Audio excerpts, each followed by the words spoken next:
Jobs, jobs, jobs. Since he was inaugurated, President Obama has spent billions of taxpayer dollars in an effort that was supposed to create millions of jobs. But now the president's under attack by critics who say all that effort hasn't created a significant number of jobs. It's cost too much, too. Tonight, ABC's Brian Ross looks at two companies that received $1 billion in government loans and asks what they do with it so far. Brian? Terry, in the wake of the bankruptcy of the solar panel maker Solyndra and the loss of $500 million in taxpayer loan money, there's been a close look at other so-called startup green companies that have received similar loans. And in particular, two electric car companies that in total represent a $1 billion bet with taxpayer money. Cars the Obama administration says represent the future of the American road. They're sleek and expensive. This is the Karma, a $96,000 half-electric, half-gas car. The creation of famed European auto designer Henrik Fisker. Well, it's a very, very good-looking, sexy car. And the first Fisker car off the line went to Leonardo DiCaprio. The other startup cars backed with taxpayer money come from Tesla, all electric. Its roadster cost $109,000, and its celebrity champions include Arnold Schwarzenegger and George Clooney. But beyond the hype and the cool are serious questions about whether the $1 billion of taxpayer money the Obama administration has invested in electric car startups are worth the risk.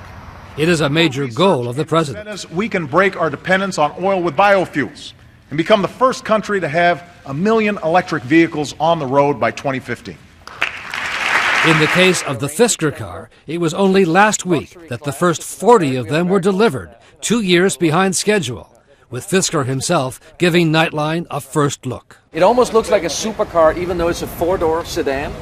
And the price is just under $100,000. Expensive. It's expensive, but it's got 400 horsepower.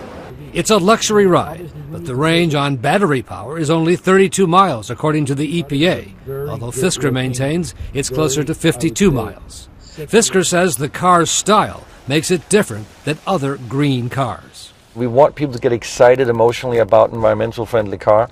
The decision by the Department of Energy to give Fisker a $500 million plus loan came with the promise that it would produce a smaller version car in Delaware, creating 2,500 jobs in Vice President Biden's home state. This is seed money that will return back to the American consumer in billions and billions and billions of dollars in good new jobs. But so far, the only cars being made have come off the line at this plant in Finland, something the U.S. government knew would be the case when the loan was approved. Fisker says while the company makes sure it only spends its taxpayer money in the U.S., it could not find any affordable place in the U.S. to assemble its first line of cars. We're not in the business of failing, we're in the business of winning, so we make the right decision for the business. That's why you went to Finland. That's why I went to Finland. The company says it already employs 700 designers and engineers in the U.S. But the decision to assemble the car in Finland was not received well by auto workers we talked with at an Occupy Detroit rally last week. The work should be done here, not in Finland. Now Republicans in Congress are questioning why the Department of Energy approved the loan in the first place, knowing in advance Fisker would assemble his first cars in Finland, not the U.S. I think when Department of Energy found out they couldn't do it in America, that was time to pull the plug. As to the other electric car startup getting huge taxpayer dollars, Tesla, almost another $500 million, it plans to build 20,000 vehicles a year at a plant it bought in California, now being prepared for production to start next year.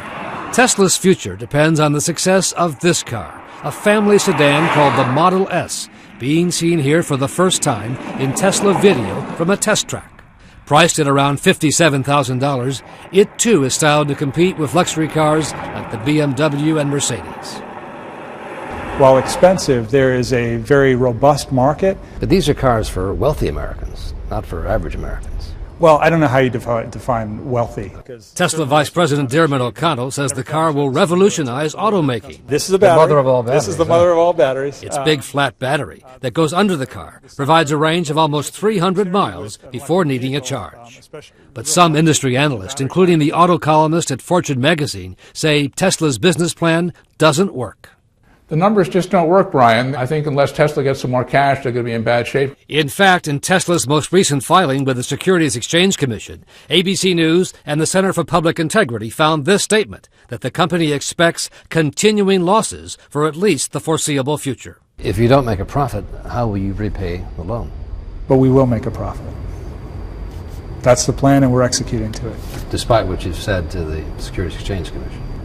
Despite what we've said to the Securities Exchange Commission.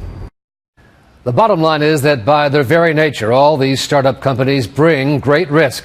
So it's a gamble every time the taxpayers' money is put on the board. Nothing is guaranteed except that there will be winners and there will be losers.